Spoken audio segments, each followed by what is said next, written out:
square feet. I learned a lot about business, having this business. I also had a chance to have a guest appearance on the Oprah show. Y'all remember when Oprah had Oprah Winfrey, the Oprah Angel Network, where she was raising money and she wanted everybody to come on her show to give them just change. She didn't want anything in checks or dollar bills or whatever. She wanted it all in change. So what me and my husband did, we seen this on TV. We always loved Habitat for Humanity and Boys and Girls Club. So what we did, we called a local bank near Oprah Winfrey's studio, and we had them deliver $5,000 in change. So all of a sudden, I get this phone call at about 8 o'clock at night. And the phone rang, it was like, ring, ring, ring, and I was like, hello? Well, hi, this is the Oprah Winfrey Show, and we want you on our show. And I was like, Gina, quit playing. My girlfriend always everything had to do with Oprah with her. Oprah said this, da da da. I was like, Gina, quit playing with me, this ain't no Oprah show, because I didn't believe her. Well, all of a sudden, we were going across Oprah's stage with a wheelbarrow full of change. And she had this big show, and I originally was told that I was going to sit and actually talk about relationships on the show. And she changed the whole show. I was there with her for 4 days, which was amazing, amazing trip. But I look back on that because that's what I do now. I help people with their relationships. So it's almost like it all got started in a way where it was put out there. It was put out in the universe. So through all this, we took it up a step higher. My husband and I, we put together John and Joan Jackson Foundation. So we could start raising money as well, because these were our favorite charitable organizations. So we were able to give a family a house on Christmas Day. So it was an awesome time to be able to be a part of something like that. With the Boys and Girls Club, we was able to build in our neighborhood, this is in our hometown, Cincinnati, Ohio. In our neighborhood, we were able to build a computer room and be able to put big screen TVs and computers for kids at the Boys and Girls Club. So we're in third quarter. This is where I became blindsided. I was blindsided because he decided to go be with his cousin's wife's best friend. I was devastated. Oh my gosh. And I remember one of my friends calling me and saying, JJ, you need to stop crying, dog, and get up. I was so devastated because everybody at our round table was with him.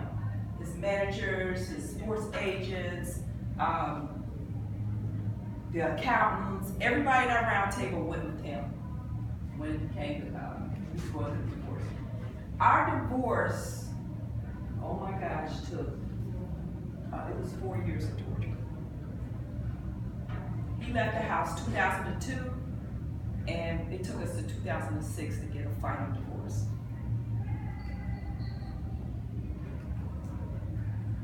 I lost my house. I lost money. I lost my friends, some of my friends, throughout this whole process of these 4 years. But here's where I felt, and I was thinking to myself, JJ, you cannot lose your dignity. So we're going into the fourth quarter. I did a self-inventory on myself. I built my own round table, and I moved myself to DC.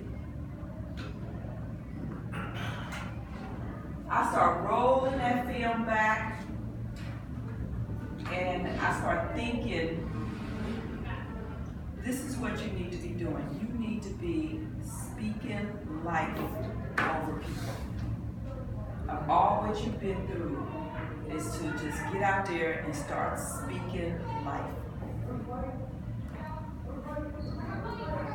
So here's where I started my business. I started showing people the 7 areas in their life.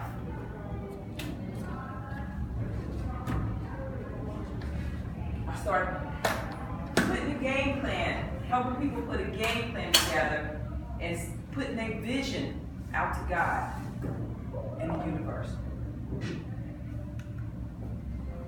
And let me tell you a little story where I thought was so inspiring to me is when Oprah interviewed Jim Carrey.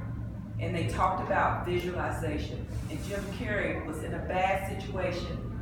He actually was living out of the back of his car at one time. And he kept dreaming that I'm gonna be an actor in Hollywood. And he was doing things like going into self-help stores, reading self-help stuff. And then he decided one day to write himself a check for $10 million. He carried this check around in his wallet until it started deteriorating. And he put a date on that check. I'm big about putting dates on stuff. Putting a date on the check because he put it out there. He put a date on the check for November 1995. Probably about a couple months before November 1995, he got a call from a producer in Hollywood. And that was his first movie, Dumber and Dumber. And guess what they paid him? $10 million. So, visualization is huge.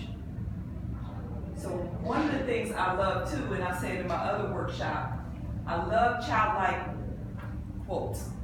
And this is from Happy Feet. If you want it, you must will it. And if you will it, it will be yours.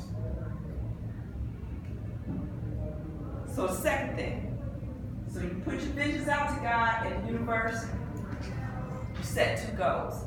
And you have to set SMART goals. Then you take action. I did. I just didn't put life coaching on a shingle. I actually spent a lot of money and a lot of time getting a certification that I'm truly proud of. I'm able to have all my classes in coaching, continuing coach education, and being certified through the International Coach Federation. So if you have a vision, put it out there. And that's part of my whole speech, is putting your vision out there and creating your own action plan. All right, that's it, thank you. And so let me tell you a little bit about my business. My business, like I said, is Coaching Lives LLC. I do life coaching, divorce coaching, custody coaching, business coaching. I'm also a professional development trainer for government contracting. I put my NACS codes there so if you guys want to see that, that's for other stuff. And then I do speaking engagements. I'm located in the Northern Virginia area. I do all my coaching over the phone. It's weekly, either half an hour sessions. I have 3 different packages. And if you'd like to know even more, I actually do a complimentary session for, I do a 1-hour complimentary session, so if you're interested in coaching. Right? So anybody have any questions?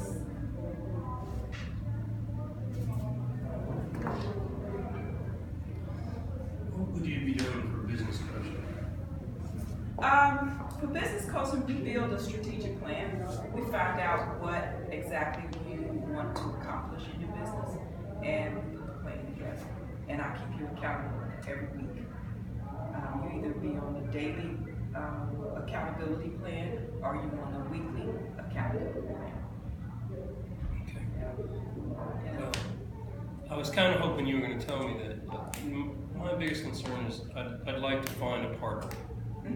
And I think, being a partner in business is probably more complicated than getting married.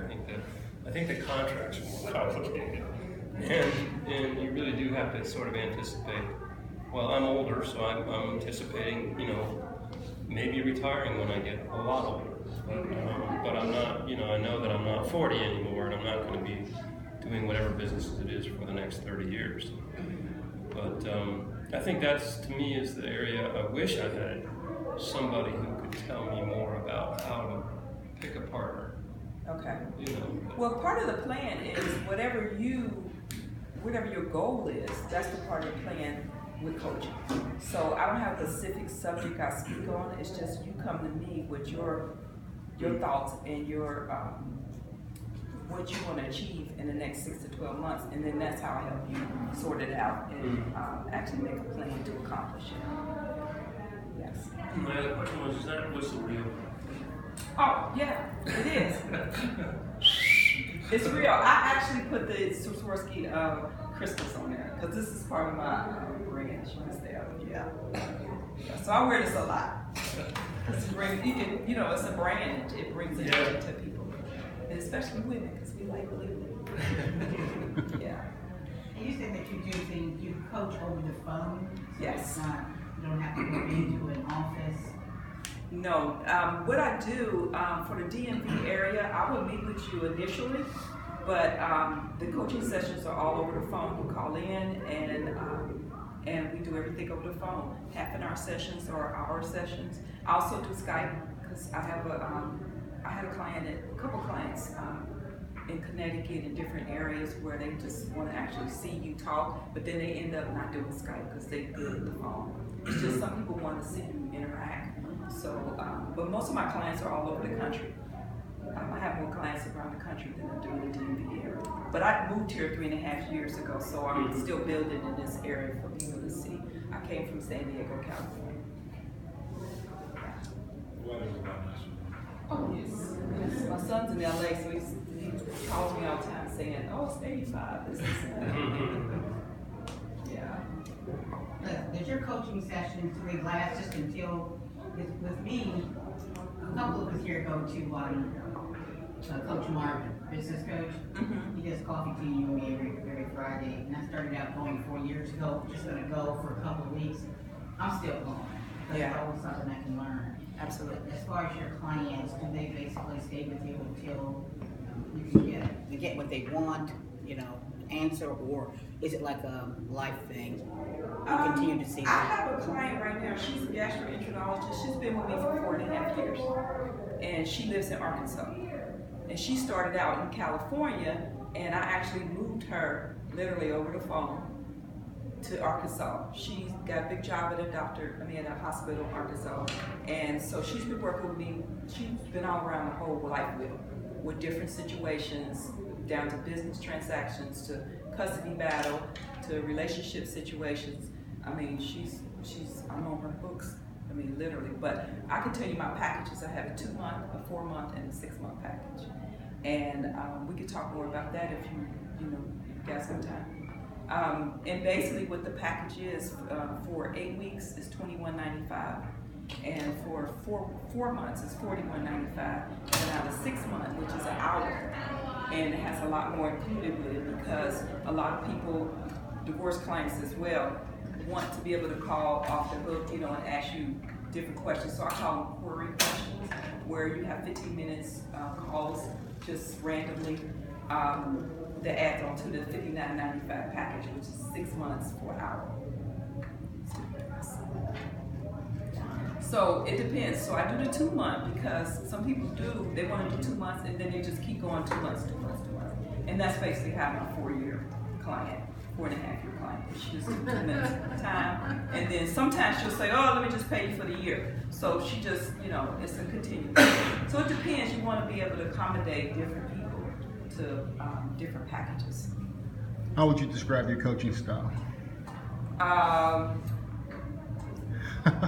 The smile says it all. I mean, I go lightly, and then I customize to the person. So I think my coaching style is more of a coach, like a sports coach, because I really want to dig deep. But I think I also have a gift in picking up what actually really going on. And as I moved through my process of 10 years as a coach, that's when I realized that, okay, I almost can say stuff before people would say it, once I get to know them and get to talking to them. So it's amazing what you can pick up over the telephone.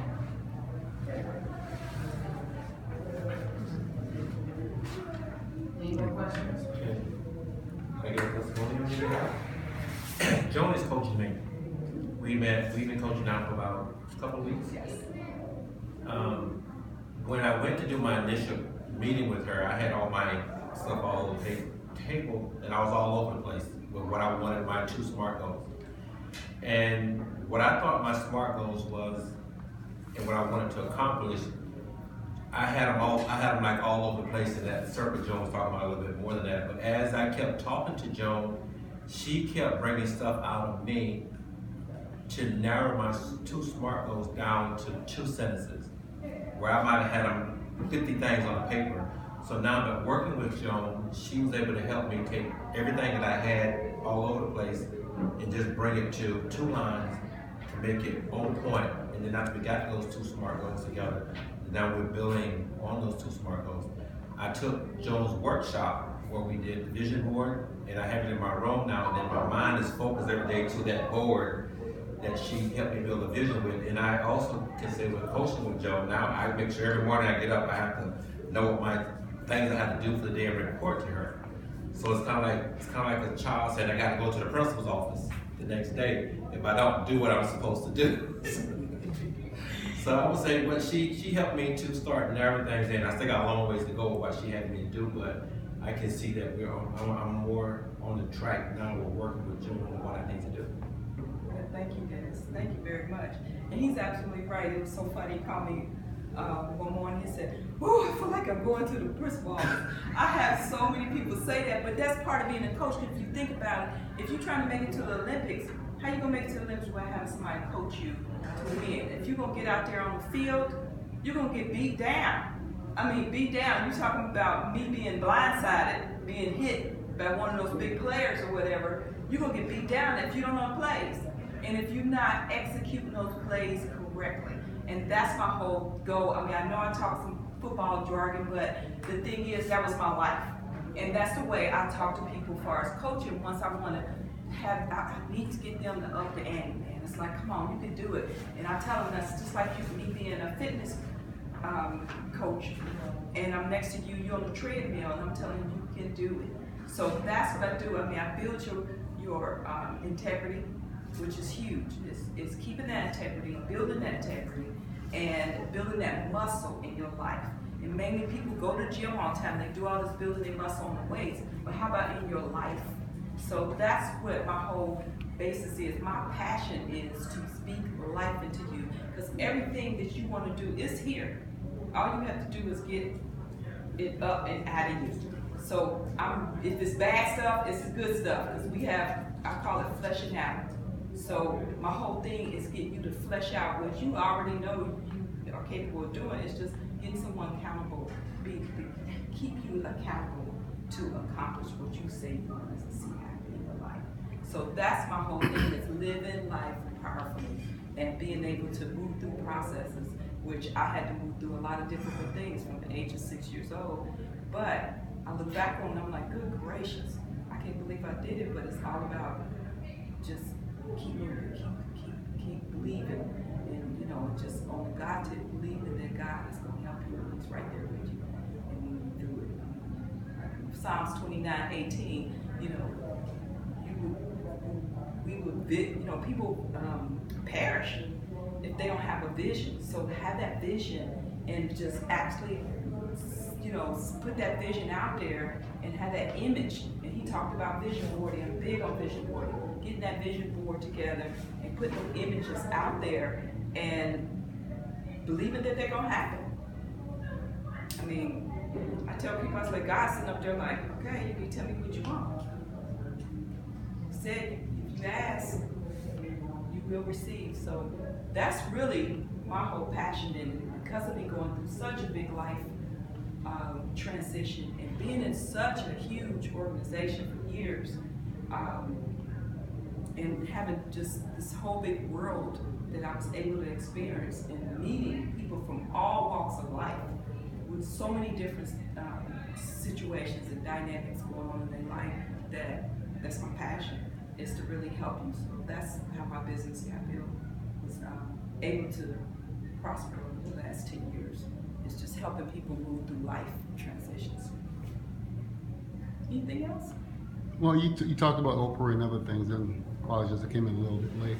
But who else are like influences in your life? Are you being mentored by anyone right now, or do you look to certain types of people to? Yes, I have several mentors. I have two one in LA, one in San Diego, and I have about 4 women here. I have an advisory board of actually 5 women. I have advisory board 5 very successful business owners that make $1 million plus in their business, and they sit on my board and they actually plan my whole year out. And so that's one of my mentor situations. I have a guy, he actually plays on, he's one of the actors on Modern Family. He's another one, he's a financial coach. I have another guy that's in San Diego, it's very dear to me. He was a coach, well, the guy in LA, he was a coach for 30 years. The guy in San Diego, he was a coach probably going on about 18 years. I have a round table of people, and I preach that a lot, and I speak it a lot in people's lives. Make sure you have a round table of people to get you through that process. You see where I have those little colorful people around the table? I speak on that because, you know, if it's not a life coach, you have to have mentors. You have to have, if it's like your best friend, whoever it is, make sure you have a round table of people that when you have difficult situations, you can be able to consult with them. It's always worked for me. I picked that up when I went through the difficult divorce and realized that it's good. It's a good thing to have. So yes. Thank you. So, you're from San Diego to here. Was that in your circle that you fell in this direction, or you left this area to go other places? Well, actually, I was with Pittsburgh Steelers. My husband and I was with Pittsburgh Steelers for 10 years. He was free agent with San Diego, California. That was 1998 until 2002, where he got cut from the San Diego Chargers and picked up from the Cincinnati Bengals. I didn't put that on there. He was in the league for 14 years. We got a divorce. He left the house in 2002. I had 2 sons. We stayed. He moved to Cincinnati, Ohio. I was there for 17 years. I only been here 3.5 years. And the reason why I left San Diego, because I raised my sons and I wanted to come in closer to my hometown, which is Cincinnati, Ohio, so I could be able to drive back and forth and hang out with my sister and brother, basically. I was ready for a change. Yeah.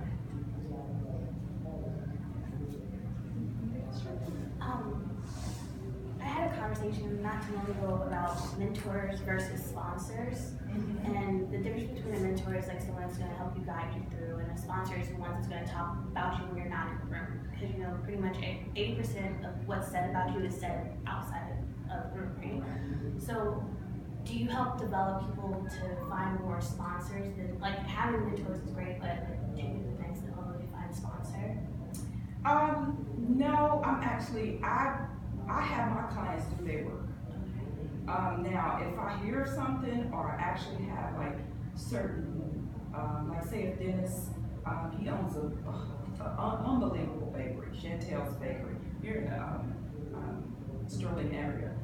And if I knew someone was having a huge party or something, I would say, you have to go to Dennis. So I promote my clients in that way, but far as part of the coaching program, that would be a lot of work for me. And I'm still learning the area, actually.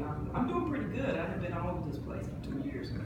I mean, I probably know more than the people who actually live here because I'm just that type of person. I get out and get to know people. But that's how I build my business is promoting my coaching. Anything else? Any other questions? During the presentation, you talked about losing your circle, your group when the divorce occurred. All these people were in. What was that? Was that a formal group or? Well, I call it a round table, like you was Round table, asking me. that's what you said. Yes, I use that word a lot because I want my clients to understand that it's real important to build that round table of people that's non-judgmental and have your best interest though, but actually give you good information to move through life. The reason why I said round table is because I felt like our family, the Jackson family, had a round table. We had our accountants, we had our financial advisors, we had managers, attorneys, agents, all that. Well, of course, he the one made the money, so when he left, they left. So that's where I was saying that my whole round table of people just left. So I had to actually just get out there and find my own work. I had to go get me my own attorneys and accountants and things like that, so I can start building my life, you know, outside the industry. So you were quite successful with your salon spa business. Maybe that was not the same round table. It wasn't. I mean, I had 43 employees. I ended up selling the salon day spa because I had 2 sons, and my oldest son, he's always been, he was in the PGA junior thing, and he was on California Golf League. It was so much going on in just that segment. I was all over the world, and I had a salon that I was building on a computer with a camera talking to my employees. That was not good. Yeah, so it was, I had a great manager. Actually, we still best friends today, and but it was too much. I had a divorce going on. I had a kid that I was jumping on the plane going to golf tournaments and all this stuff. So I just started to simplify my life.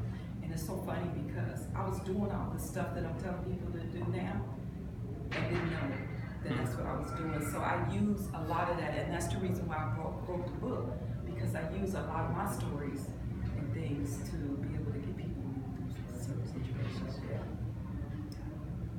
You have questions? Thank you. Yeah. Thank you.